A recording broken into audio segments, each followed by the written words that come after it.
Bonjour, bon après-midi, bonsoir à tous. Je suis Suzy Nikena de l'Institut international du développement durable, ISD. Je suis très heureuse de vous accueillir à ce webinaire sur le thème Réflexion sur une année en ligne, les leçons à tirer d'une enquête menée auprès des négociateurs sur l'investissement international. Nous allons commencer tout de suite. Nous allons commencer tout de suite. Nous allons entendre une brève introduction à notre thème. Et merci, chère Suzy, et bienvenue à tous. Merci de vous rejoindre à nous. Et bienvenue à ce webinaire de l'ISD. Aujourd'hui, nous allons discuter de la manière dont l'année dernière tout a changé en matière de négociation internationale, y compris bien sûr en matière de négociation concernant les investissements internationaux. Depuis le mois de mars de l'année dernière, les délégués ne se rendent plus à New York, à Vienne ou à Genève pour des réunions en face à face pour discuter de la réforme du règlement des différends concernant les investissements internationaux. Non, ils sont dans leur capitale, ils sont dans leur bureau, ils font du télétravail, ils sont dans leur cuisine ou ils sont dans leur salon pour intervenir grâce à Interprefy ou d'autres plateformes afin de mettre en avant leur position et entendre aussi les interventions d'autres participants. Mais comment négocier dans ces conditions? Comment réunir des informations, forger des coalitions et trouver des compromis en ligne? Quelles sont les nouvelles barrières à la participation? Et en particulier, comment les éléments moins informels dans les négociations qui s'avéraient si importants dans le passé, comment comment donc les mettre en place en mode virtuel. Tout cela nous semble très important pour faciliter la chose aux négociateurs à l'avenir. En premier lieu, nous avons donc réalisé une enquête que nous avons présentée aujourd'hui comme base de discussion et qui sera accompagnée de recommandations préliminaires. En menant cette enquête, nous avons entendu dire que le secrétariat du Commonwealth organisait également des enquêtes, une enquête sur les négociations commerciales. Pardon, l'Organisation mondiale du commerce organisait également une enquête à ce sujet. Pardon, du Commonwealth, pardon, excusez-moi. Et cette excellente étude complète celle menée par l'ISD et nous sommes ravis d'avoir cette possibilité d'avoir des échanges avec le secrétariat du Commonwealth sur un sujet aussi important. Mais à présent, j'aimerais m'adresser à Mme Suzy Nikema, que vous connaissez déjà. Elle est conseillère principale en droit international à l'ISD. Elle est à la tête du programme des investissements. C'est elle qui va présider le panel de ce jour. Elle va vous présenter les membres de ce panel et vous expliquer la structure de notre webinaire. Suzy, vous avez la parole. Merci beaucoup, Nathalie, pour cette introduction qui forme un excellent arrière-plan pour notre discussion d'aujourd'hui. Je suis ravie de vous présenter nos 5 intervenants qui vont élaborer les points clés liés au statu quo actuel. Chacun va donc nous présenter sa perspective, que ce soit du monde universitaire, du monde des négociateurs, et cela va certainement grandement enrichir notre discussion aujourd'hui. Donc, déjà, permettez-moi de vous présenter Taylor St. John et Zoe Williams, qui ont mené cette enquête et qui vont co-publier donc un texte à ce sujet. Taylor St. John est professeur adjoint à l'Université de St. Andrews et un observateur de premier plan des négociations en matière d'investissement. Zoe Williams est associée et directrice de la rédaction d'Investment Treaty News à l'ISD. une publication à laquelle plusieurs d'entre vous sont abonnés. Elle a donc une grande expérience dans l'analyse du régime des investissements internationaux. Aujourd'hui, nous avons la chance également d'accueillir d'autres intervenants qui vont réfléchir sur et faire quelques recommandations sur cette enquête. Nous avons Mme Cissé Aminata Traoré, qui est secrétaire permanente du Conseil supérieur du secteur public de la République du Mali. Et nous avons également Queen Vu, qui est directrice générale adjointe du département de la législation au ministère de la planification et des investissements au Vietnam. Aminata et Queen ont une vaste expérience en matière de négociation sur les investissements avant et après cette nouvelle réalité virtuelle, surtout dans le cadre du groupe de travail 3 sur les investissements internationaux. Ils sont très heureux de les entendre. Et enfin, Geoff Pigman, qui est un conseiller en politique et en stratégie mondiale, ainsi que chercheur associé au Centre d'études olympiques et de la globalisation du sport à Lausanne. C'est un expert, donc, dans son domaine et il va donc établir une étude comparative entre cette enquête et celle réalisée par le secrétariat du Commonwealth dont Nathalie a parlé tout à l'heure. Merci beaucoup de vous être rejoints à nous pour discuter d'un sujet comme celui-ci et nous nous réjouissons surtout de vous entendre, vous qui venez de différents fuseaux horaires et qui ont dû soit se lever très tôt, soit qui doivent se coucher très tard. En tout cas, nous voyons bien à quoi ressemble la nouvelle réalité virtuelle ainsi. Voyons donc comment vont se présenter les discussions aujourd'hui. Pour ce qui est de l'ordre du jour, merci.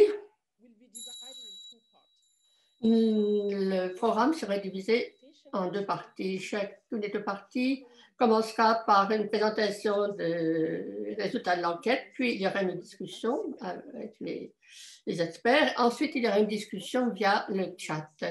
Ensuite, nous nous concentrerons sur Dans un premier temps, nous nous concentrerons donc sur les principales conclusions de cette enquête et dans un deuxième temps, nous nous concentrerons sur les recommandations, les options qui s'offrent à nous. Et je m'en vais donner la parole à Taylor qui va nous présenter donc la méthode suivie pour mener à bien cette enquête. Taylor, vous avez la parole.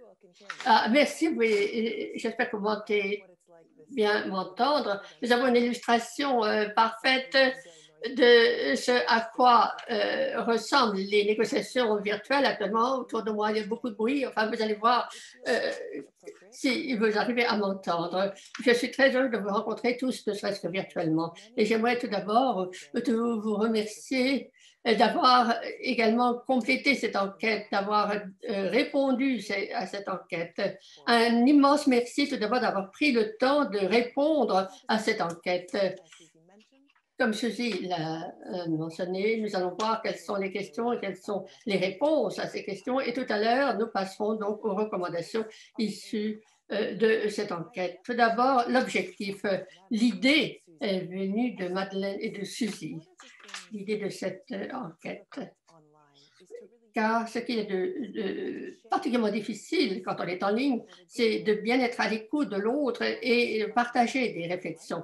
Donc, il s'agissait de faire le bilan de l'année qui vient de s'écouler et de voir où nous en sommes un an après le début des discussions virtuelles.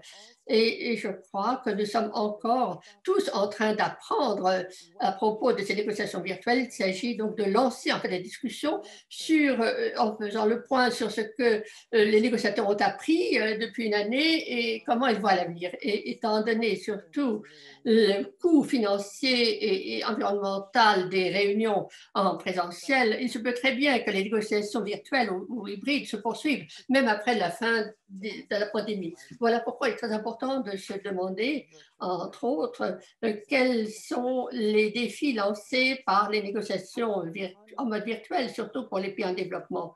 Comment le fait de mener des négociations en ligne est-il différent de ce qui se passait auparavant? Et si oui, dans quelle mesure? Et Et que gagne-t-on et que perd-on lorsque les négociations sont menées en mode virtuel?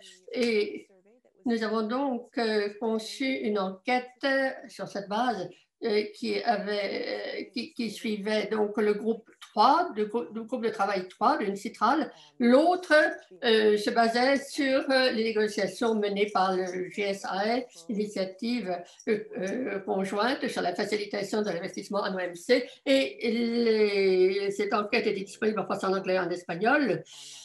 Et nous l'avons donc envoyé en ligne aux participants.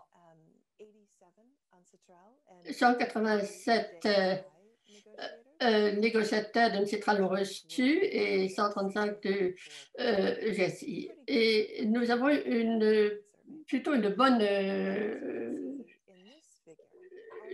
réactions. Et les réponses sont venues de plusieurs régions. L'Afrique subsaharienne et de l'Amérique latine, en particulier, qui étaient très bien représentées. Et nous avons aussi des réactions de toutes sortes de ministères très variés, certains étant axés sur les négociations concernant les traités, d'autres concernant, donc, s'occupant particulièrement des différents en matière d'investissement, d'autres représentaient des délégations permanentes à l'OMC.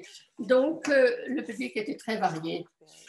Ce que nous avons demandé tout d'abord, quelles sont les barrières que vous avez constatées en matière de négociation. Et nous avons constaté que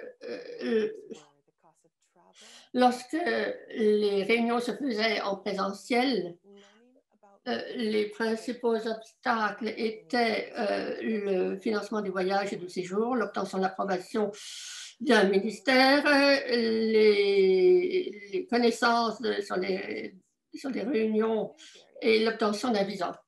Et donc, les barrières les plus souvent évoquées en ce qui concerne les participations virtuelles étaient les fuseaux horaires, les décalages horaires, les priorités, les multiples priorités sur le lieu de travail.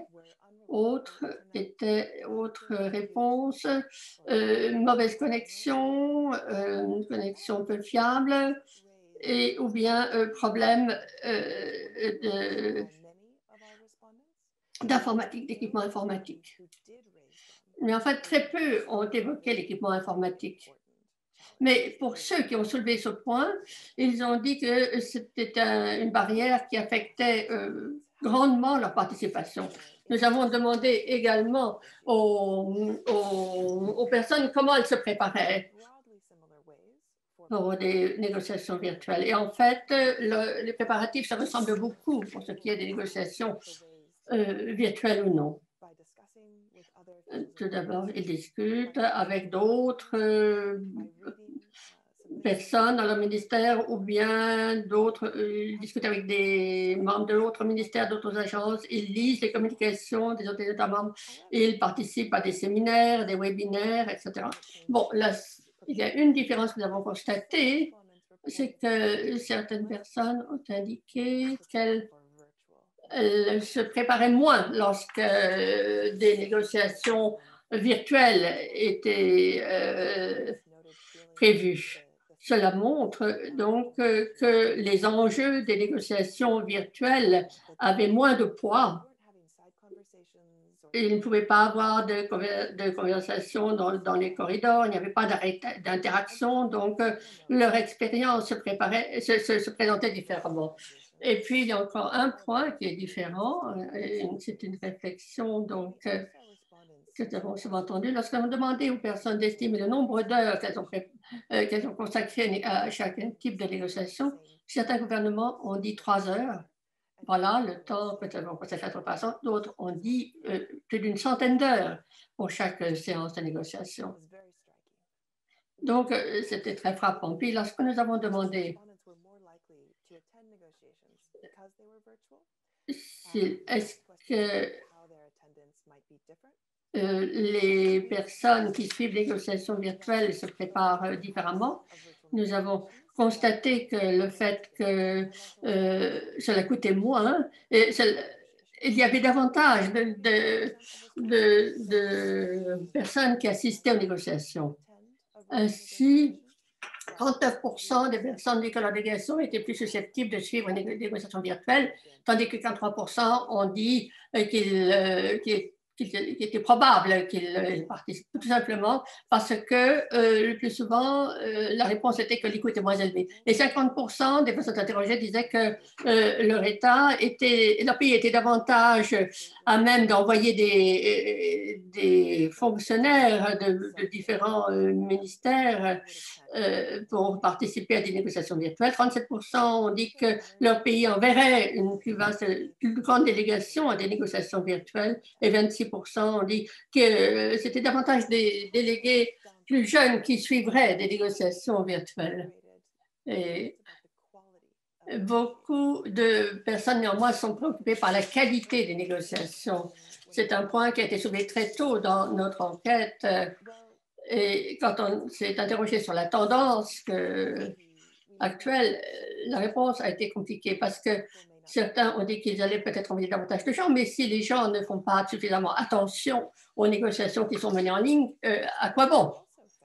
Et ce que nous avons constaté également, c'est lorsque l'on demandait aux fonctionnaires comment ils communiquaient avec les autres délégations,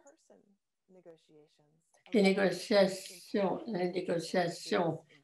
en présentiel, beaucoup de discussions ont lieu de manière officieuse autour d'un café, dans un corridor, en envoyant des SMS ou des emails.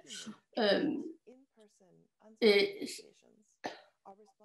ce qui est frappant également, c'est que les SMS, les WhatsApp revenaient à s'entretenir en personne.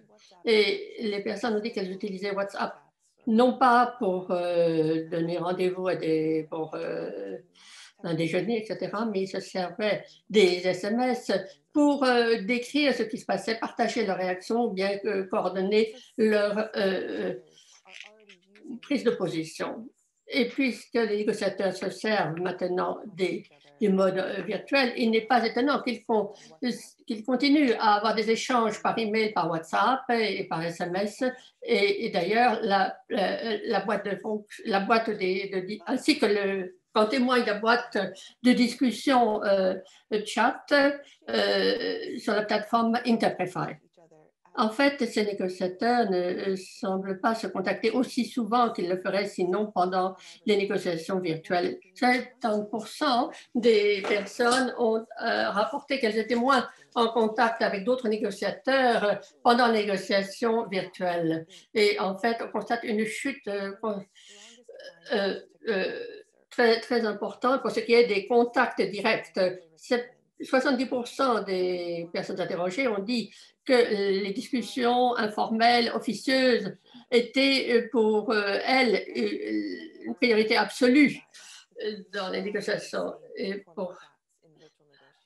elles ont ajouté que, étant donné que ces discussions officieuses n'étaient plus possibles, qu'il n'y avait plus d'espace pour partager des discussions de manière informelle, il y avait là donc un changement fondamental par rapport au mode présentiel. Ainsi, étant donné que la situation est celle que nous connaissons, on peut se demander comment ces discussions informelles peuvent être reproduites en ligne par le mode virtuel. Et nous avons constaté que les négociateurs, très souvent, identifient des alliés et sous une forme informelle, en se réunissant autour d'un café ou d'un déjeuner. Et ils se sont demandé aux personnes interrogées quand est-ce qu'elles avaient décidé pour la dernière fois de coopérer avec un autre pays et quand est-ce que ça avait été le cas dans des négociations virtuelles. La plupart des gens ont dit non, il n'y aurait pas eu une telle coopération au niveau virtuel. Et elles ont invoqué trois raisons. Pourquoi ça ne pouvait pas être le cas? La première raison était qu'il était difficile d'identifier les pays avec lesquels coopérer et de savoir comment les contacter. Comme a dit une des personnes interrogées, vous ne connaissez pas la personne idoine ou il est très difficile de la voir. Et deuxième raison, la limite des interactions et des contacts humains, il n'y a plus de contact. Et donc, il est très difficile, direct, et donc très difficile de coopérer. Et quelqu'un nous a dit il n'est pas possible d'identifier, d'échanger des idées dans des négociations virtuelles. Quelqu'un d'autre a dit le contact est très important dans les négociations. Cela permet aux gens de concilier différents points de vue. Une troisième raison pour laquelle cette coopération devient plus difficile, c'est que un consensus, un accord nécessite la création de ce que quelqu'un a appelé un espace protégé qui permet d'échanger des idées en toute liberté, de tester certaines idées avant de prendre position officiellement et avant de les jeter sur papier. Un autre constat très important dans cette étude, c'est que, et c'est quelque chose que pratiquement tout le monde a souligné, c'est que les personnes n'ont pas pu véritablement se concentrer pendant les négociations virtuelles. Elles ont rapporté qu'elles n'avaient pas pu vraiment se concentrer car elles étaient censées aussi mener d'autres occupations au quotidien. Et la moitié des personnes l'ont dit. En se rendant, en faisant voyage jusqu'au lieu des négociations, on est considéré comme ayant quitté son bureau. Mais si on ne voyage pas, on est considéré comme étant dans son bureau, faisant un travail normal et donc accomplissant des tâches quotidiennes habituelles. Donc, l'attention de chaque participant est divisée entre la réunion et des activités au jour le jour. Et lorsque donc, ces réponses sont en ligne, je vous encourage à les regarder car elles étaient très détaillées et très utiles. Comme nous n'allons pas avoir beaucoup de temps pour la discussion, je me passe tout de suite aux avantages et aux inconvénients. Quelqu'un a dit que l'un des principaux avantages, bien sûr, c'est une réduction des coûts et le fait de pouvoir accueillir davantage de délégués. Donc, l'accès est plus important, l'accès est élargi et les coûts sont réduits. Donc, il y a une grande facilité d'accès. Cela veut dire, donc, par exemple, les GSAE, cela veut dire qu'il y a davantage de participants les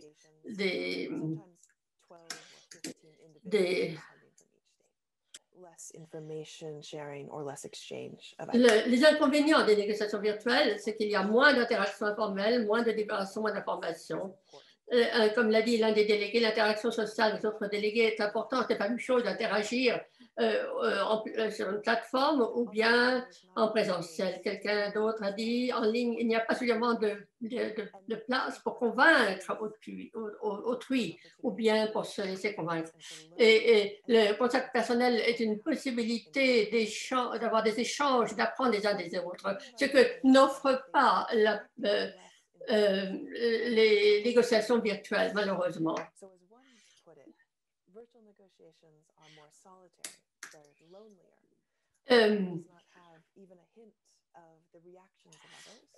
Lorsque les négociations sont virtuelles,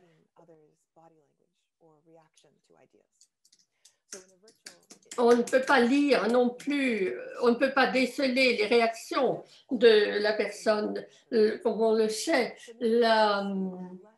le comportement. Donc, la gestuelle est très importante et le fait de ne pas voir les réactions des autres peut avoir toutes sortes de conséquences. Donc, il se peut très bien que cela entrave les petits États d'intervenir. Si les petits États travaillent en coalition ou entre autres pour amplifier leur influence, il est très difficile de le faire virtuellement. Il est très difficile de s'entendre et de coopérer. En outre, certains États sont plus affectés par la situation. Donc, Pour certaines raisons, les négociations virtuelles peuvent très bien tenir à l'écart, isoler certains participants, alors que simplement quelques personnes dominent les négociations. Bon, j'en reste là. Nous allons maintenant tous vous entendre. Merci beaucoup.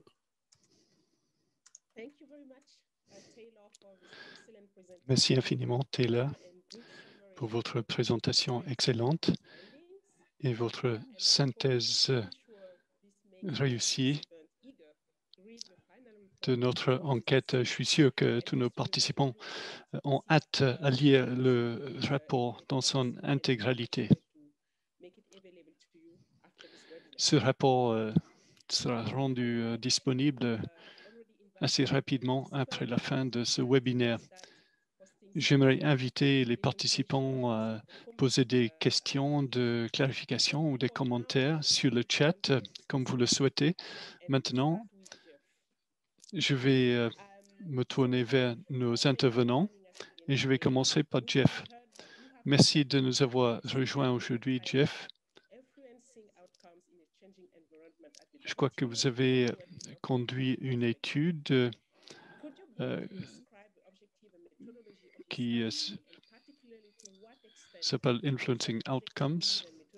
Est-ce que vous pouvez décrire les similitudes de la méthodologie de votre étude, de votre enquête, avec l'étude qui a été conduite par l'IESD?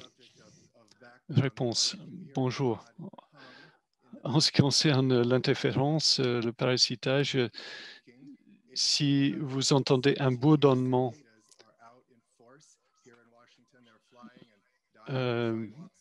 c'est que ici à Washington, il y a pas mal de manifestations. Il y a un événement ici à Washington qui ne se produit que tous les 17 ans. Donc, il y a une marche qui est en cours. J'aimerais commencer en remerciant Nathalie de m'avoir invité à me joindre à votre séminaire et de partager les résultats de notre projet avec vous. C'est un grand privilège d'être parmi vous cet après-midi. L'objectif de notre enquête était d'évaluer la transition vers des webinaires virtuels à l'OMC et notamment l'impact que ceci a eu sur les PMA, les États africains et les États subsahariens. Tous ces États sont confrontés à des obstacles en termes de capacité et en termes d'influence, et nous avons voulu examiner les opportunités et les difficultés qu'impliquait cette transition vers des webinaires en ligne. Nous avons été surpris en constatant qu'il y avait beaucoup de similitudes entre les résultats de notre enquête et de celle de l'ISD. On n'avait pas vu les résultats de l'autre étude. Chacun n'avait pas vu les études de les résultats de l'autre étude avant de rédiger nos résultats. Le deuxième volet de notre projet, comme avec votre enquête, était de sonder l'avenir des négociations en ligne à l'OMC. Et nous avons sondé les sentiments de nos répondants et puis de rédiger des lignes de conduite pour la politique et d'essayer d'évaluer ce que nous avons gagné grâce au webinaire et de minimiser les inconvénients. La méthodologie que nous avons développée était de commencer en effectuant une étude de la littérature publiée qui est très nouvelle. Il y a des publications sans arrêt pendant que nous travaillons. Donc, nous avons commencé à examiner la documentation de l'OMC, des discours qui ont été délivrés par des fonctionnaires haut placés. Nous avons également examiné l'impact des différents systèmes de technologie qui permettent des réunions en ligne. Après, nous avons conduit une série d'entretiens en format ouvert avec une vingtaine de fonctionnaires dans des États du Commonwealth qui comprenaient des représentants de PMA, de pays développés, de petits États et d'États du Commonwealth et de l'Afrique subsaharienne. Et nous avons également parlé avec des représentants d'organisations régionales, par exemple, un représentant de l'OECO qui participe souvent au nom de leurs membres aux négociations à l'OMC. Nous avons parlé à des fonctionnaires seniors au secrétariat du Commonwealth dont c'est la tâche d'aider les délégations qui sont engagées dans des négociations commerciales à l'OMC à Genève. Nous leur avons demandé quelles ont été leurs expériences, qu'est-ce qui a bien fonctionné pour eux. Nous leur avons demandé ce qu'ils changeraient s'ils avaient la possibilité. Et puis, on leur a demandé ce que sera, à leur avis, l'avenir des négociations en ligne. Nous avons anonymisé leurs réponses pour qu'ils puissent parler librement et pour que nous puissions avoir la liberté de les citer sans trêve, sans contrainte. Puis,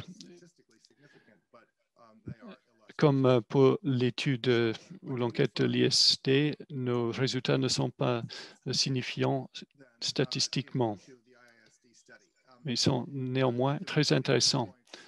Quelles sont les similitudes avec l'enquête, l'étude de l'ISD? Comme Tel l'a dit, le plus grand défi pour les négociateurs dans ce domaine est qu'il est beaucoup plus difficile d'avoir des conversations informelles, que ce soit avant les négociations elles-mêmes ou pendant les négociations.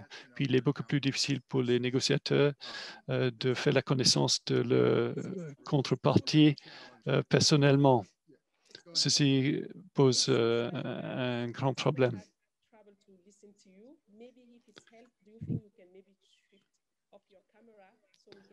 Est-ce que vous pouvez peut-être, il y a pas mal d'interférences, il y a des coupures dans le son.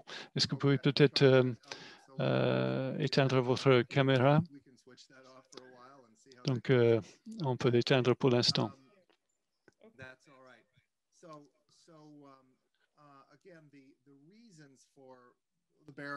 Monsieur Pignon poursuit.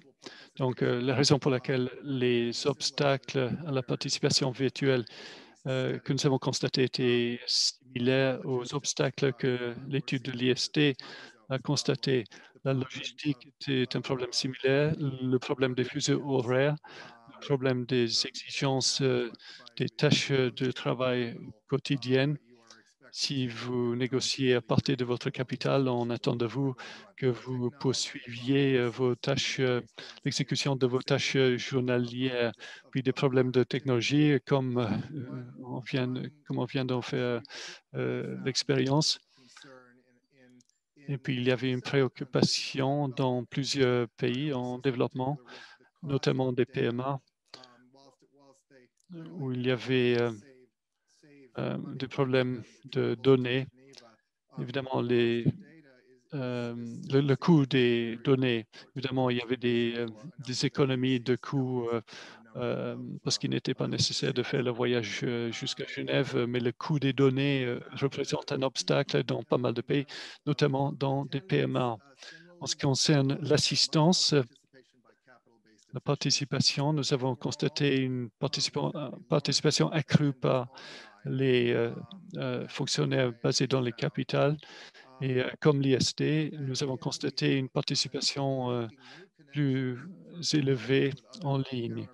Puis la possibilité d'établir des liens avec d'autres délégués grâce à des webinaires.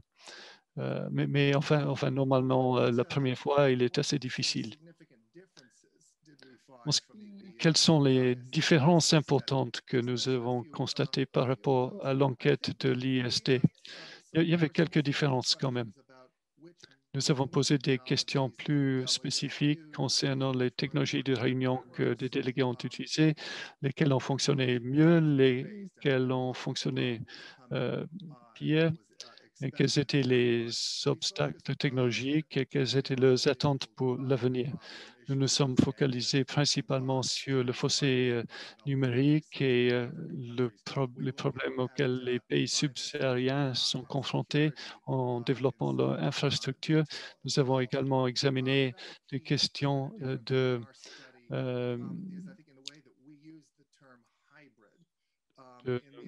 protection des données. Nous avons également utilisé le terme hybride dans l'étude de l'ISD. Le terme hybride est utilisé plutôt pour des négociations en ligne, tandis que nous avons utilisé le terme pour décrire une situation dans laquelle certains délégués sont présents dans la salle de négociation en présentiel et d'autres sont présents à la même réunion, ils assistent à la même réunion, mais d'une manière virtuelle. Je vais revenir à ces questions plus tard.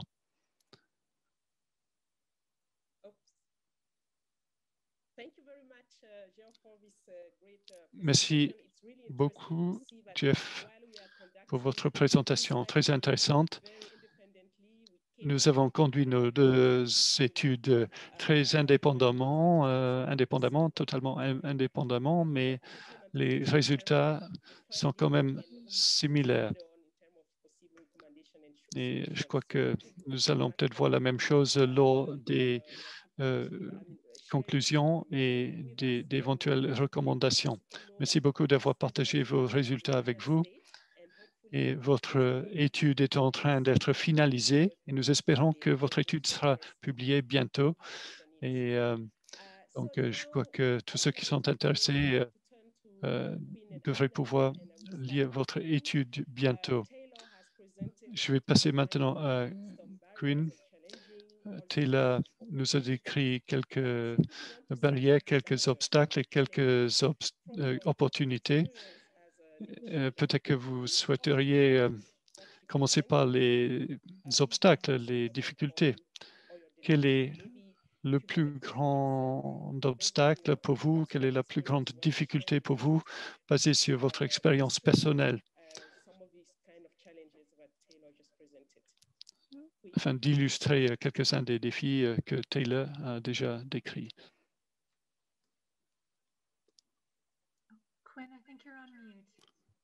Quinn, on ne vous entend pas. Maintenant, c'est bon. Bonjour ou bonsoir, mes chers collègues. J'aimerais exprimer ma reconnaissance à l'ISD, à Suzy et ses collègues de m'avoir accordé cette opportunité de participer à votre webinaire. J'aimerais partager quelques-unes de mes réflexions concernant les plusieurs négociations que nous avons conduites, que ce soit bilatérales ou multilatérales. En ce qui concerne l'obstacle le plus important aux négociations, lorsqu'on conduit des négociations en ligne, l'obstacle le plus important est le manque de contact interpersonnel. Lorsqu'un négociateur est nouveau, il est très difficile de faire sa connaissance, non seulement officiellement, mais nous souhaitons apprendre à connaître son style de négociation et son caractère. On ne voit pas très clairement le visage de la personne, car lorsqu'il y a beaucoup de participants, on ne voit, on n'a qu'une petite, très petite image du visage. On ne voit pas le langage corporel de la personne. Il est difficile pour nous d'évaluer les vraies intentions et les vraies émotions de la personne. Donc, on ne voit que la partie émergée de l'iceberg lors d'une négociation virtuelle.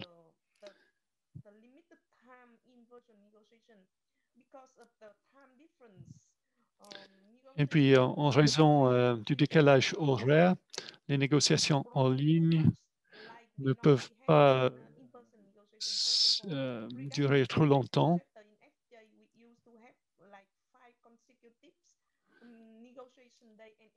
Par le passé, on avait des négociations quotidiennes pendant 5 jours d'affilée, de 8 heures du matin jusqu'à 18 heures, voire 21 heures.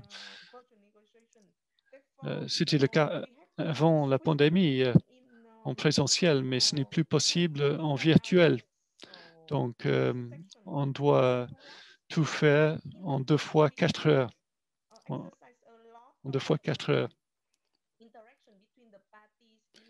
Et en raison de cela, il ne peut pas y avoir énormément d'interaction entre les parties.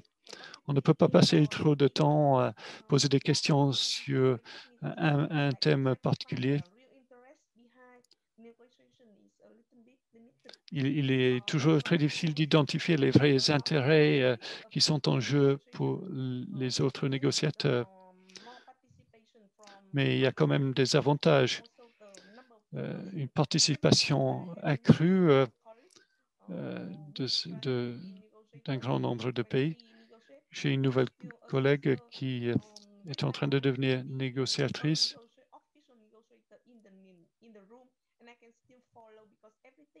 Et maintenant, je suis contente que je ne sois plus la seule négociatrice dans la salle. Donc, maintenant, je peux suivre les négociations sans être physiquement présente dans la salle. Je vais m'arrêter là. Dit Quinn.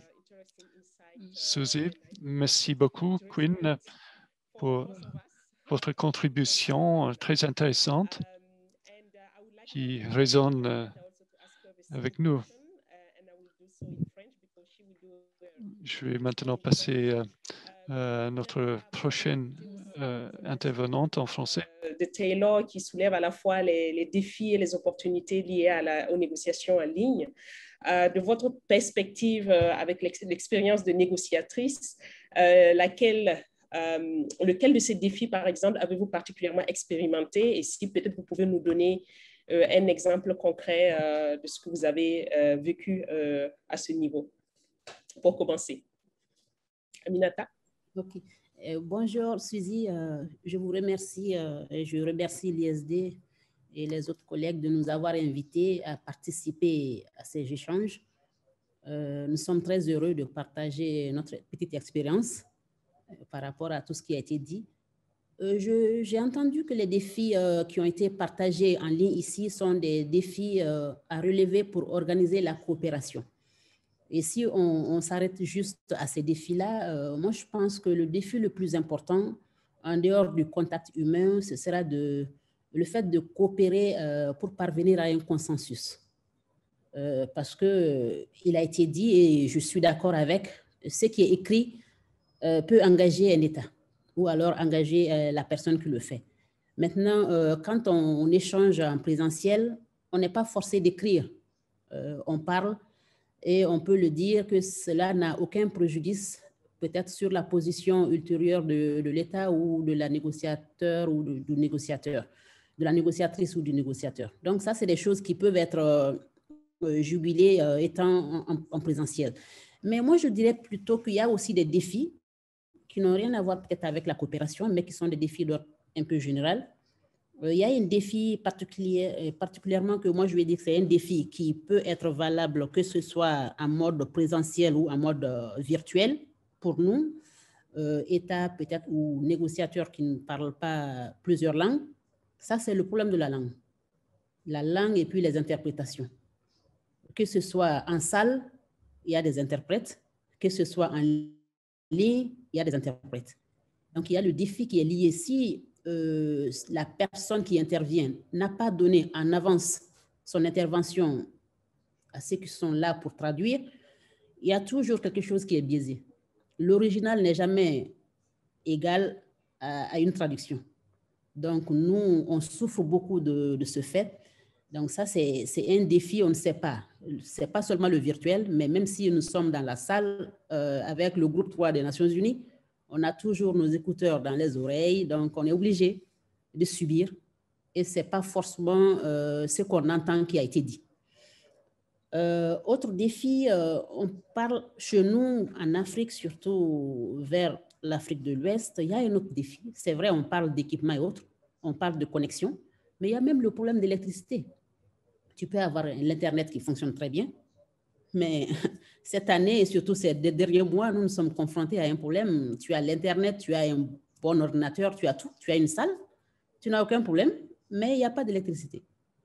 Donc là, comment se connecter? Voilà. Donc, il faut faire face à beaucoup d'autres choses. Il y a des groupes électrogènes, il y a d'autres choses qui peuvent être là, mais tout ceci aussi amène d'autres. Donc, les solutions palliatives qu'on pourrait disposer sont aussi des problèmes qui peuvent être posés et qui ne sont pas forcément remédiés en amont. Donc, il y a aussi les difficultés de concentration, de réflexion, car si on est sur place, au pays comme moi je le suis aujourd'hui, et vous, tout le monde, j'imagine, on est confronté à plusieurs défis. Tu es obligé de donner un service public, donc les usagers qui viennent te voir ne comprendront jamais que tu sois en négociation et que tu puisses dire que non, non, non, je ne suis pas disponible, venez tel jour ou telle heure. Donc, ce service public prime souvent sur les négociations. Ni ton chef, ni même les usagers ne comprennent.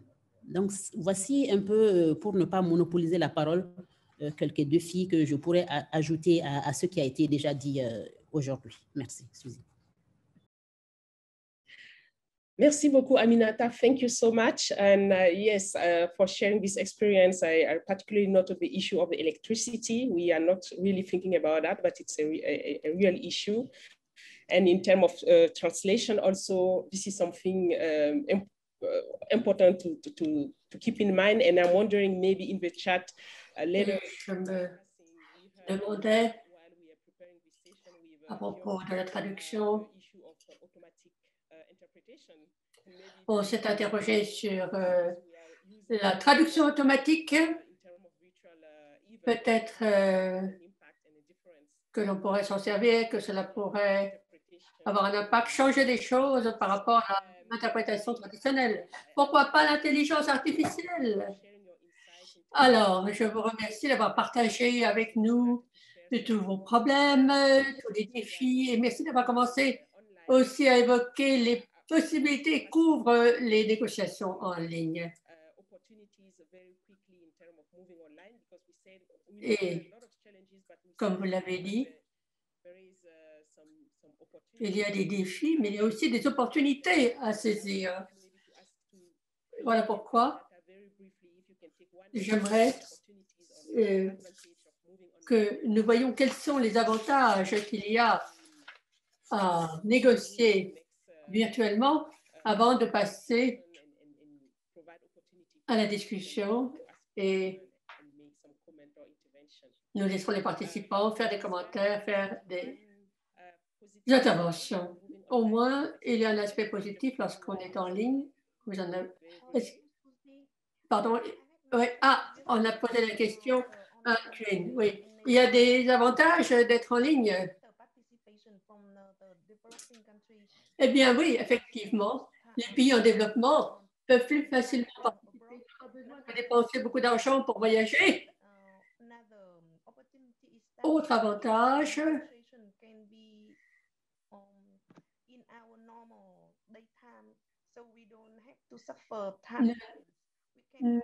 si les négociations ont lieu dans notre région, nous n'avons pas de problème de fuseau horaire, nous pouvons contacter rapidement nos collègues pendant les négociations. Cela peut accélérer donc le déroulement des négociations.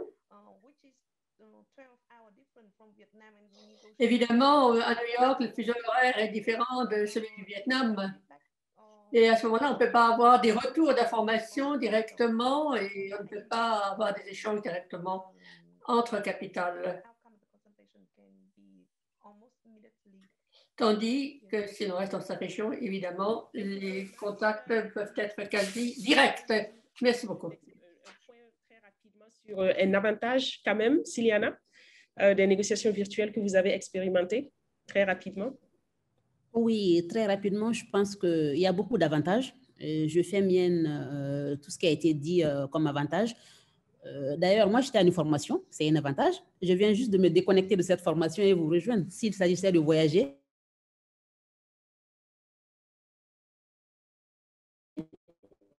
je pense que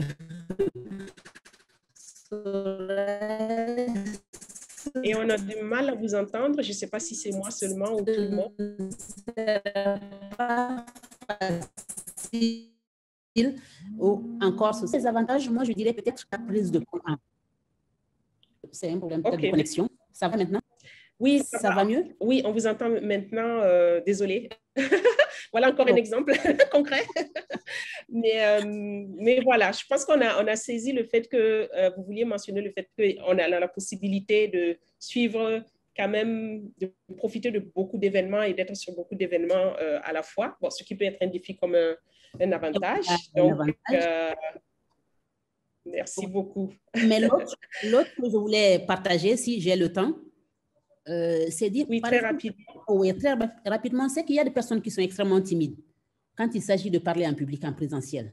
Par exemple, dans le groupe 3 de la CNUSTI, on sait qu'il y a plusieurs personnes dans la salle et on n'a pas les mêmes niveaux. Certains peuvent dire que d'autres sont mieux ou plus expérimentés que nous. Tu as une idée, à force d'entendre les experts parler, tu as même l'impression que ce que toi tu vas dire n'est pas important. Maintenant, derrière son petit écran, tu es beaucoup plus sensible ou beaucoup plus apte à faire partager ton idée plutôt que de le faire dans une grande salle bien bondée. Merci. Merci beaucoup. Indeed, it's an important fact to rise here. Effectivement, c'était un point important. Suzy, oui, il s'agit d'un fait important.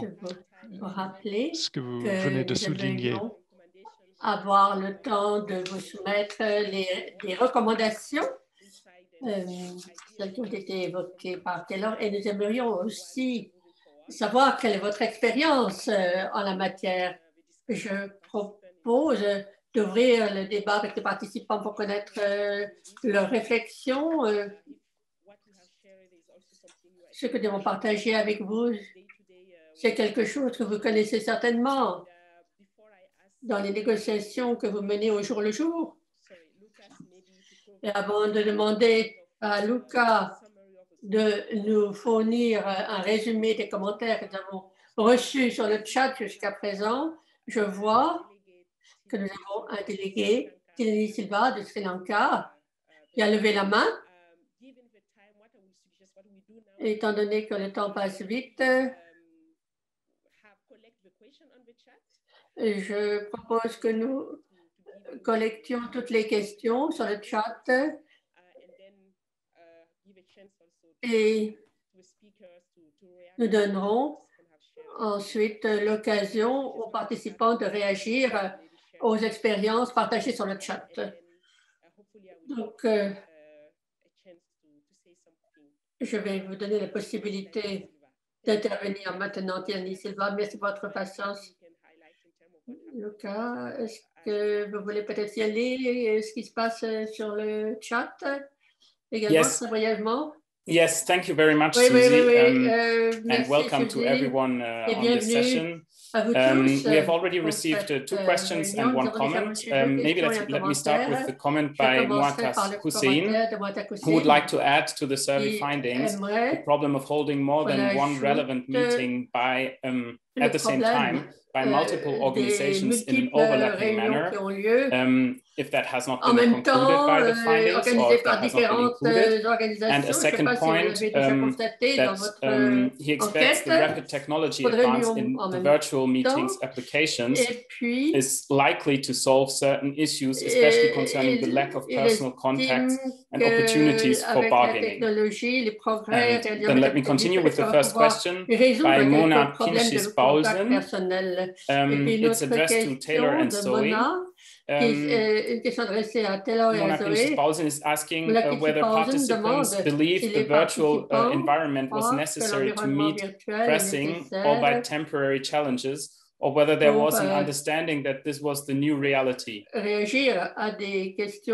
there has also been a second question, maybe that I can already add, by Professor Lucas Mistelis, who is wondering whether the surveys reflect on the differences between bilateral and multilateral negotiations. He would assume that in multilateral negotiations, such as in UNCITRAL Working Group 3, it would be natural to have some more frequent incidents of passive or tacit involvement and creation of groups or tribes or herds with respective leaders. Is there any data on that emerging from the studies? Donner l'occasion de se réunir également dans un cadre différent. Est-ce qu'il y a des données qui sont ressorties de l'étude? Merci pour ce qui est. On devrait pouvoir créer d'autres groupes avec qui auraient leurs propres responsables. Oui, je crois qu'effectivement, des choses, il y a une sorte de fatigue Zoom. Une Zoom fatigue, comme on l'appelle aujourd'hui. J'ai donné la possibilité à Taylor ou à Zoé. Merci de nous avoir rejoints. Je sais qu'il est très tôt pour vous. Voulez-vous répondre aux questions qui ont été posées, aux questions bien précises? Et j'encourage nos intervenants à faire des commentaires et à répondre directement aux questions sur le chat. Vous le souhaitez, ainsi on va gagner du temps pour la deuxième partie de la discussion. En tout cas, Zoé Taylor, j'aimerais que vous répondiez aux deux questions. Je peux répondre spontanément et puis Taylor peut compléter. En tout cas, merci à vous tous pour vos réactions, vos commentaires. Ce sont des questions que nous avons plus ou moins anticipées et j'en aurais parlé dans la deuxième partie de ma présentation. Mais pour nous, cette étude, bien sûr, est étroitement liée à la situation du Covid. Mais s'il y a une leçon à retenir, c'est que les négociations hybrides vont se poursuivre.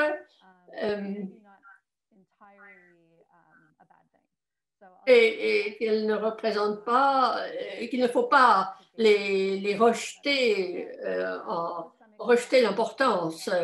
Elles peuvent apporter quelque chose de nouveau. En tout cas, c'est une nouvelle normalité qui va se développer très certainement, les réunions hybrides.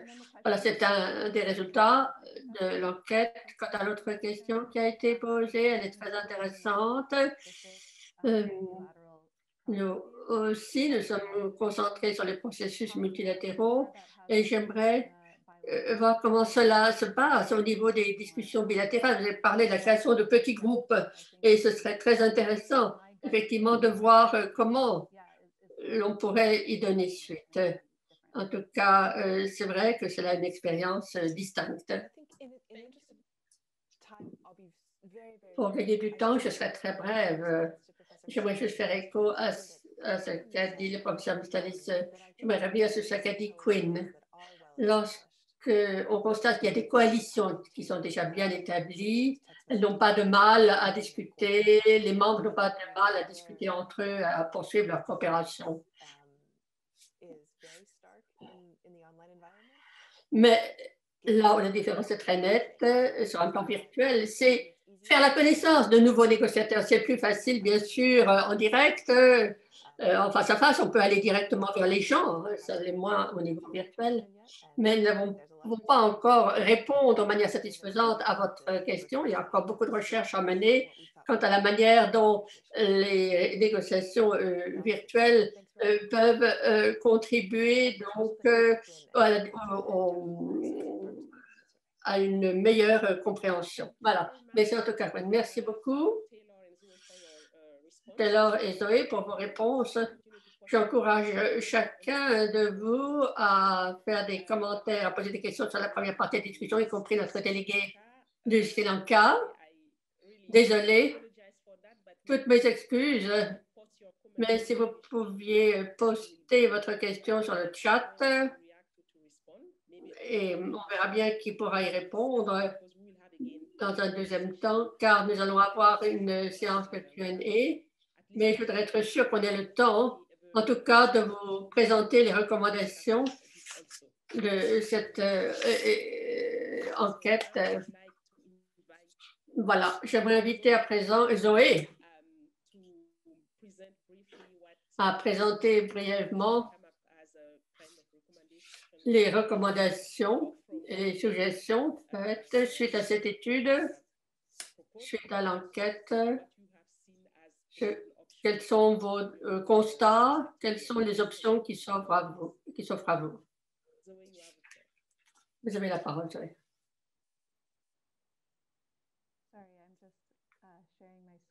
Désolée, je voulais partager mon écran avec vous. Un instant.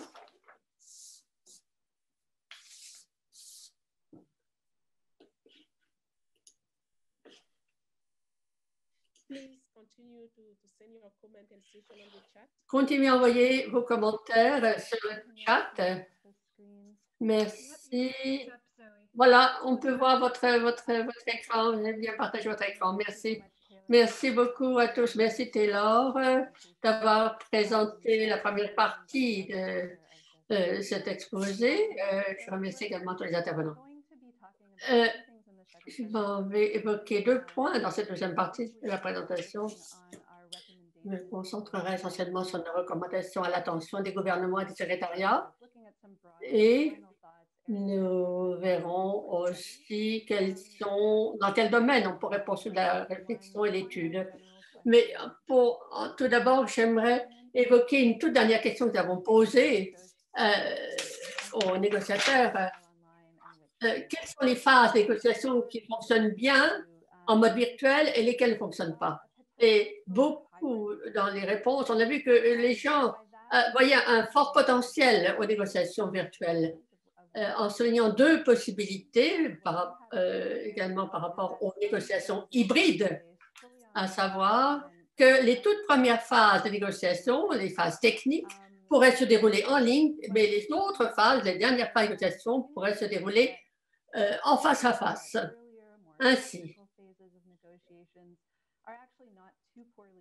lorsque l'on peut le faire sur le plan technique, il faudrait donc mener à bien ces négociations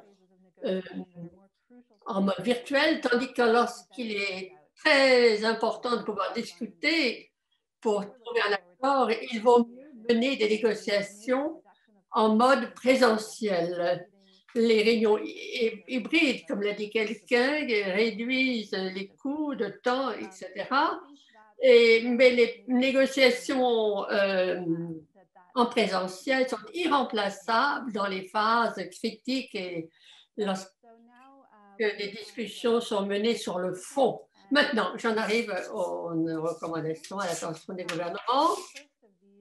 D'abord, il serait important de minimiser les raisons de distraction, le nombre de priorités pour les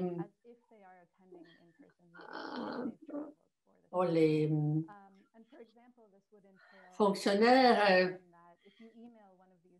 Il convient également de traiter les fonctionnaires qui participent à des négociations virtuelles de la même manière que ceux qui participent à des réunions en présentiel et bloquer les emails pour qu'ils ne soient pas distraits. Deuxièmement, il s'agit de se servir des négociations virtuelles comme d'une occasion pour aux responsables des capitales de participer officiellement, même s'ils n'ont jamais participé à des négociations en présentiel. Et puis surtout, il faut veiller à ce que les négociateurs disposent de matériel informatique idoine. Deuxième partie de nos recommandations, elles sont adressées au secrétariat. Tout d'abord, il s'agit de favoriser un contact informel dans un environnement virtuel. Tout d'abord, en partageant toutes les coordonnées des participants et pour que chacun ait accès aux contacts et des contacts directs ainsi avec les participants. Donc, partager les coordonnées des participants. Deuxièmement, il s'agit de permettre des contacts informels en faisant davantage de pauses dans les négociations virtuelles. Elles sont plus importantes encore que dans les négociations en présentiel, ces pauses, pour avoir la possibilité de converser. C'est vraiment quelque chose de très intéressant, de très important. Comme j'avais dit, il est important d'avoir des discussions de manière informelle. Il s'agit également de favoriser des contacts plus informels et d'atténuer l'impact négatif du décalage horaire en condensant les réunions, en organisant des pauses aussi régulièrement, mais qu'elles soient, même si elles sont courtes. Et il s'agit d'organiser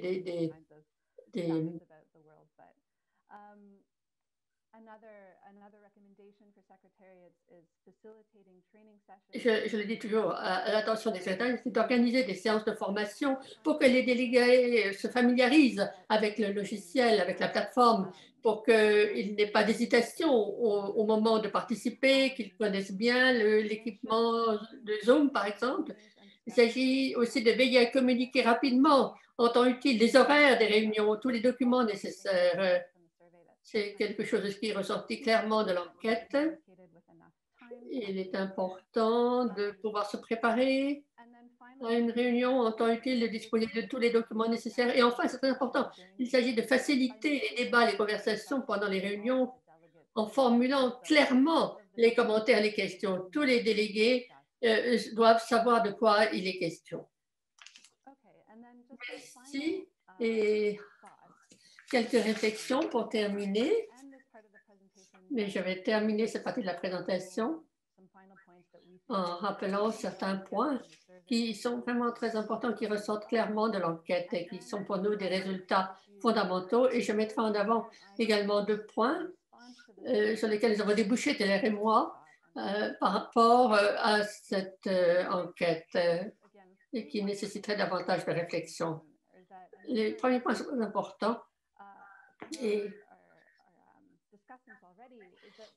plusieurs d'entre vous nous l'ont dit, les délégués doivent gérer de multiples priorités. Ils ne sont pas multitâches, ils sont censés tout faire à la fois.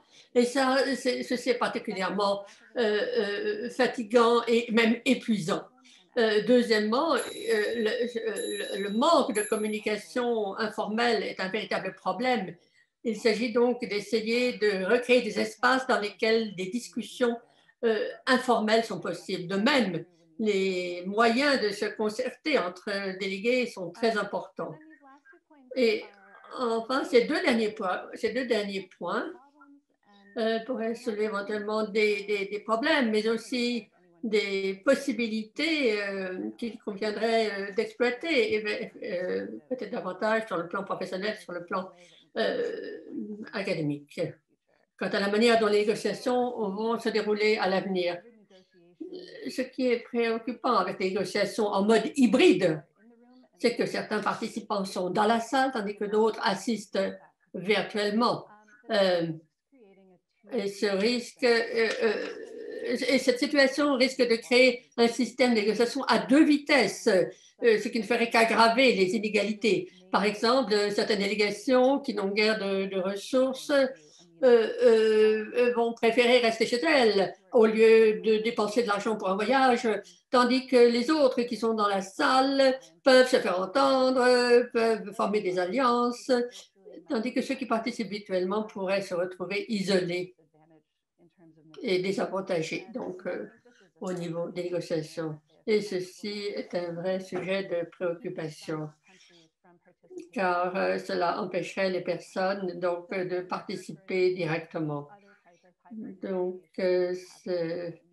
On le voit très bien lorsque certaines personnes sont dans la salle et d'autres sont sur Zoom.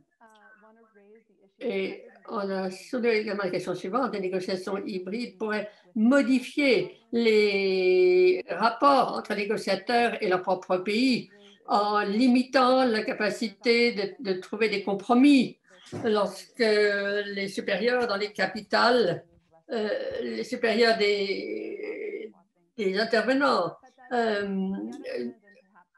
ne peuvent pas intervenir librement. Il est beaucoup plus difficile de trouver des compromis. Et on ne peut pas avoir non plus dans des négociations hybrides, on ne peut pas bénéficier de l'acceptation de l'engagement des acteurs sur le plan local. Voilà, j'en reste là et je vous laisse réagir à nos propositions.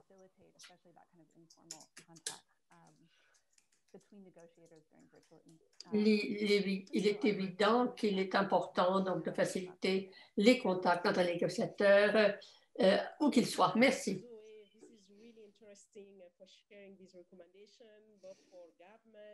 For the Secretariat, and also this kind of final remarks to keep in mind while we are looking for possible solutions. Of course, this is really a preliminary work. Oui, il est très intéressant de garder à l'esprit vos conclusions. Il s'agit d'un travail préliminaire pour l'instant. Et j'espère que nous allons recevoir des suggestions, des idées, des propositions intéressantes de la part des participants, peut-être sur le chat. N'hésitez pas à poser des questions ou faire des propositions. Le temps passe très vite. J'ai encore des questions à poser à nos intervenants sur cette deuxième partie de l'étude. J'aimerais commencer par Queen et Aminata. Peut-être que vous pourriez partager avec nous quelles sont les solutions ou les recommandations qui pourraient rendre votre participation plus efficace dans des réunions en ligne de votre perspective. Puis je vais demander à un des orateurs de partager des informations intéressantes avec nous. Donc, Queen, j'aimerais commencer par vous. Est-ce que vous avez des recommandations supplémentaires de votre perspective que vous souhaiteriez partager avec des gouvernements ou avec des secrétariats qui sont impliqués dans ce type de négociations en ligne? Quelles sont vos recommandations ou propositions? Queen, en ce qui concerne les recommandations, je crois que l'organisateur ou le secrétariat devrait créer une salle supplémentaire pour des échanges informels au cours des négociations.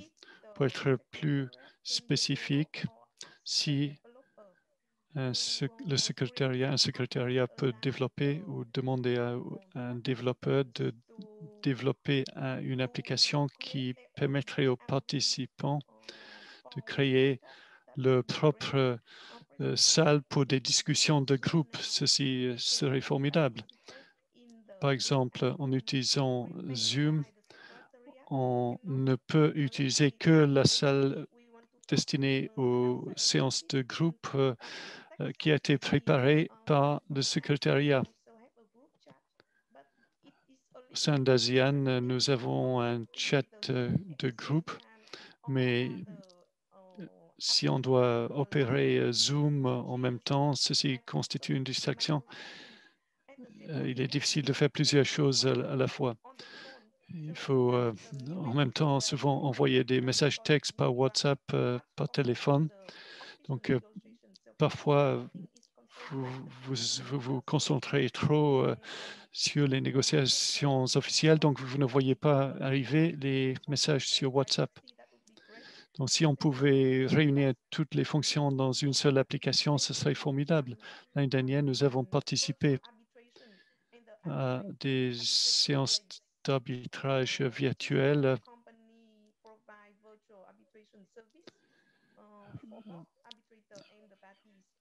Il y a une société qui fournit des services d'arbitrage sur Twitter et autres. Et ils ont créé une salle destinée aux réunions de groupe pour les participants. Et nous avons eu l'assurance que les informations qui étaient échangées dans la salle breakout, la salle pour les discussions de groupe, seraient confidentielles. On peut envoyer, moi et Suzy, par exemple, pouvons envoyer un secrétariat, une demande. Si on pouvait envoyer une demande de secrétariat pour la création d'une salle de breakout, ce serait formidable. Suzy, cette discussion est vraiment fascinante et intéressante et j'espère que ceci nous permettra d'obtenir des améliorations, surtout en ce qui concerne les sessions de breakout. Les négociations en ligne, soit à l'intention du gouvernement ou à l'intention des secrétariats. Assez brièvement, parce qu'on est malheureusement un peu pris par le temps. Est-ce que vous pouvez nous proposer une ou deux idées?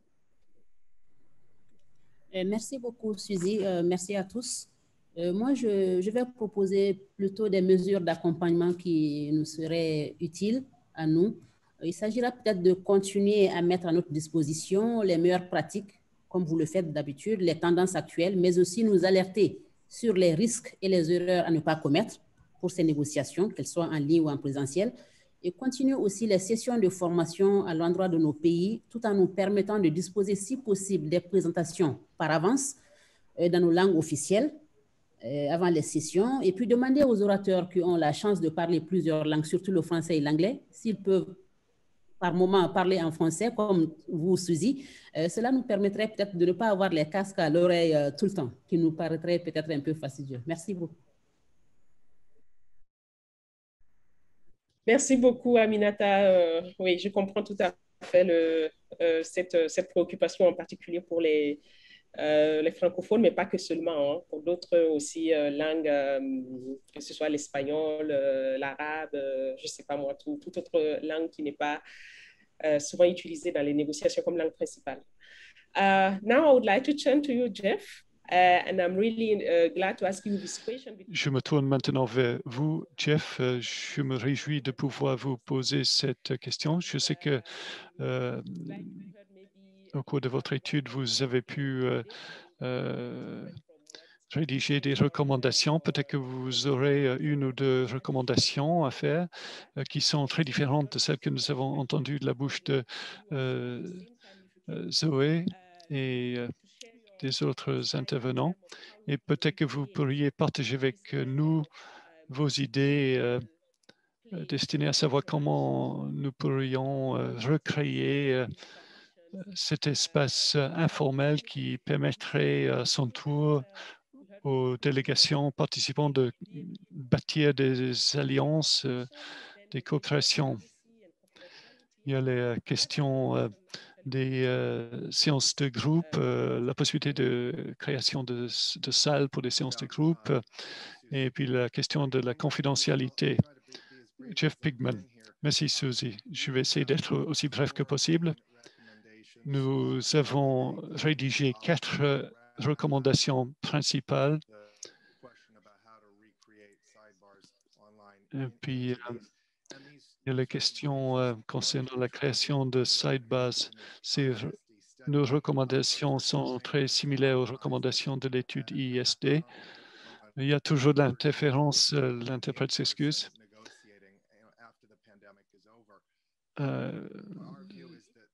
Il s'agit de l'avenir de la négociation après la fin de la pandémie. Je crois que les phases précoces des négociations peuvent être conduites en ligne d'une manière asynchrone, ce qui résout le problème des fuseaux horaires. Par exemple, des travaux préparatoires sur les textes peuvent être effectués en ligne. Et il y a constamment des interférences. En ce qui concerne les phases intermédiaires, certaines personnes pourraient être dans une salle physique et d'autres pourraient être impliquées, pourraient participer en ligne, mais nous sommes d'avis que les dernières phases des négociations qui sont très difficiles et lorsque le moment vient de faire des compromis très difficiles, cette dernière phase de négociation devrait être conduite en personne. Notre deuxième recommandation est d'améliorer la logistique pour les réunions hybrides. Nous recommandons un système de meilleures pratiques pour l'organisation.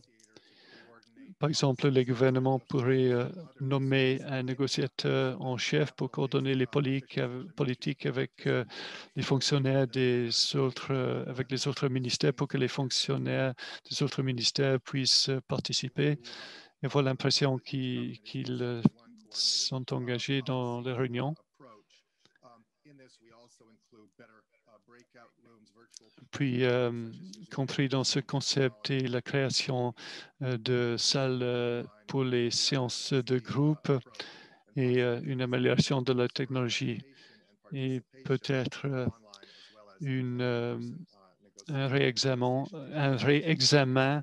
des règles pour l'autorisation et l'accréditation des participants des délégations. Notre troisième recommandation est que tout le monde, les gouvernements et les secrétariats, devraient se préparer pour adopter les nouvelles technologies au fur et à mesure qu'elles deviennent disponibles pour améliorer cette approche hybride de la négociation. Cela pourrait être quelque chose d'assez basique, par exemple, un nouveau masque qui est en train d'être développé par Ford Motor Company qui est transparente. Il s'agit d'un masque transparent. C'est quelque chose de simple. Par exemple, des mesures qui sont destinées à réduire la fatigue créée par Zoom. Des entreprises comme Cisco sont en train de mettre au point des systèmes artificiels d'intelligence artificielle pour décoder le langage corporel. Et puis, lors de réunions hybrides, il y a des interférences tout le temps, l'interprète s'excuse.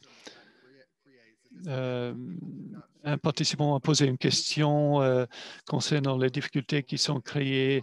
Des difficultés sont créées par le fait que les participants qui sont présents physiquement dans une salle ont un avantage par rapport aux personnes qui se connectent en ligne. Et on est en train de mettre au point des systèmes pour réduire ces inégalités. Et puis, il y a la formation, l'éducation, pour former les gens, pour qu'ils puissent mieux s'adapter aux techniques de communication. Et par exemple, normalement, ce sont des personnes plus jeunes qui ont de meilleures connaissances de systèmes comme Zoom, et ces personnes pourraient peut-être contribuer à la formation de leurs aînés. Encore une coupure dans le son. L'OMC fait quelque chose dans ce domaine. On doit encourager les fonctionnaires qui sont basés dans les capitales, comment ils conduisent leurs affaires. Il faut changer la mentalité. Il faut qu'ils changent la mentalité, c'est-à-dire il faut que ces fonctionnaires comprennent que lorsque quelqu'un est en train de participer à une réunion virtuelle, il ne faut pas déranger cette personne, surtout pas. Suzy, merci beaucoup, Jeff, d'avoir partagé les recommandations de votre étude avec nous. Nous n'avons plus que 5 minutes à notre disposition. Peut-être qu'on pourrait demander aux interprètes de faire quelques minutes supplémentaires pour pouvoir terminer cette discussion correctement. Maintenant, j'aimerais donner la possibilité à Lucas de commenter les commentaires et les questions qui ont été posées et faites dans le chat. Lucas, est-ce que vous pouvez partager avec nous les recommandations et les tuyaux qui ont été fournis via le chat. Soyez rassurés, nous prenons bonne note de toutes les propositions. Thank you. Yes, thank you very much, Susie. So there have been quite a posées. few additional Lucas, comments merci and beaucoup, questions on the Suzy. chat. Il y a eu pas mal de In the interest of time, let me maybe de start with the recommendations and comments. One recommendation by Ariful Haq regarding informal communication in virtual meetings. Secured virtual breakout rooms could be created for 2 or any other limited number of officials to be used in online investment negotiations or seminars. Another recommendation by Brida Okpo from Nigeria. In addition to breakout rooms, it might be a good idea to set out time in the agenda for informal exchange and casual conversations. This way, during these specific breaks, people would be obliged to interact instead of just logging off and going back to real life.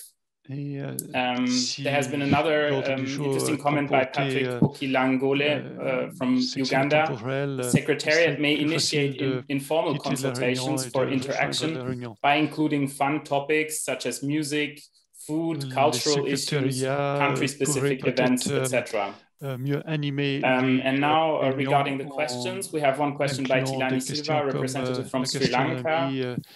Given the setbacks highlighted by the presenters and explored in the surveys, it would be very difficult for developing countries to participate constructively at multilateral discussions, especially when they are conducted in hybrid form, so where the in-person participants will be at an advantage. How can this be reconciled in practice? Et nous avons également reçu une question en français de la part d'Aminata Sek. Quels sont les risques de corruption dans le cadre des négociations en ligne s'il pouvait en exister? Back to you, Susie. Thank you very much. I think at least I really want to make sure we respond to the questions sent by... De retour à vous, je vous rends la parole, Susie.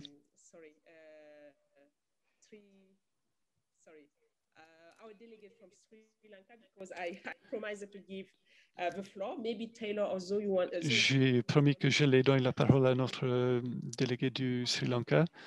Taylor, est-ce que... Zoé, est-ce que vous souhaitez répondre? Je crois que Taylor y a déjà répondu dans le chat. Zoé dit nous sommes absolument d'accord. Vous avez vraiment identifié des points qui sont très importants. Suzy, merci beaucoup.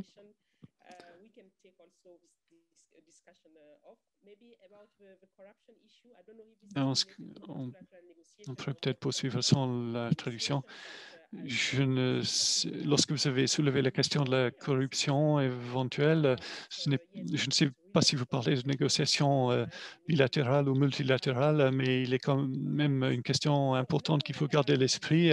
Nous n'avons pas mentionné, nous n'avons pas évoqué ces questions de la corruption pendant l'étude. Un grand nombre de questions a été posées et un grand nombre de commentaires a été fait sur le chat. Avant de clore ce webinaire, nous avons 2 demandes. Est-ce que vous pouvez remplir un formulaire d'évaluation de ce webinaire? Cela ne vous prendrait que quelques secondes. Sophia pourra vous donner un lien vers le questionnaire. Il vous faudrait seulement quelques minutes, 2 ou 3 minutes, soit en français, soit en anglais. Merci de prendre le temps qu'il faut pour nous permettre d'améliorer notre événement.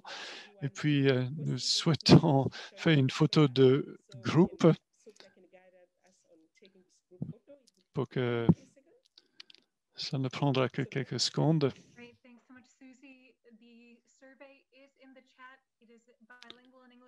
L'enquête a été mise à votre disposition sur le chat. Si vous n'avez pas le temps de le faire maintenant, nous allons vous envoyer l'enquête par email et nous vous encourageons, nous vous prions de bien vouloir y répondre.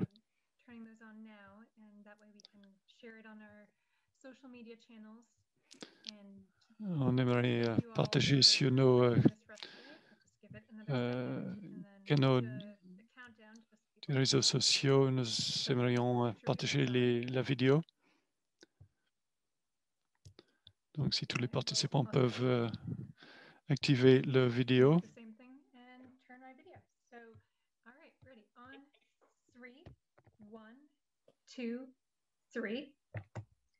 Okay, I'm just going to check to make sure that turned out okay. And I will take one more just for safety in case we had any, eyes closed.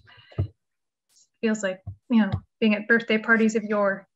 All right, 1, 2, 3. Okay. Thank you so much, everyone, for humoring us. We really appreciate it. And great to have you all. Merci beaucoup d'avoir participé à ce webinaire. Merci à tous les participants.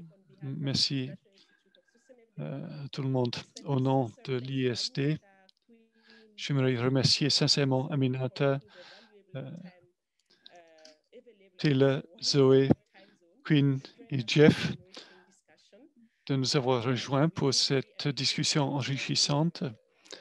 Nous apprécions beaucoup le fait que vous ayez partagé vos connaissances, vos idées avec nous. Merci aux interprètes, merci à Sofia Balligno pour cette modération. Et merci à toute l'équipe de l'ISD, Lucas, César, Abbas et Lisiane Lefebvre qui ont contribué à l'organisation de ce webinaire. Comme je l'ai dit dans l'introduction, nous allons partager le rapport dans son intégralité avec vous en anglais et en français. Ceci fait partie de notre effort de mise à disposition d'outils qui pourraient aider les pays en développement à mieux participer à des négociations commerciales. Merci encore une fois tout le monde de nous avoir rejoints aujourd'hui. Profitez bien du reste de la journée.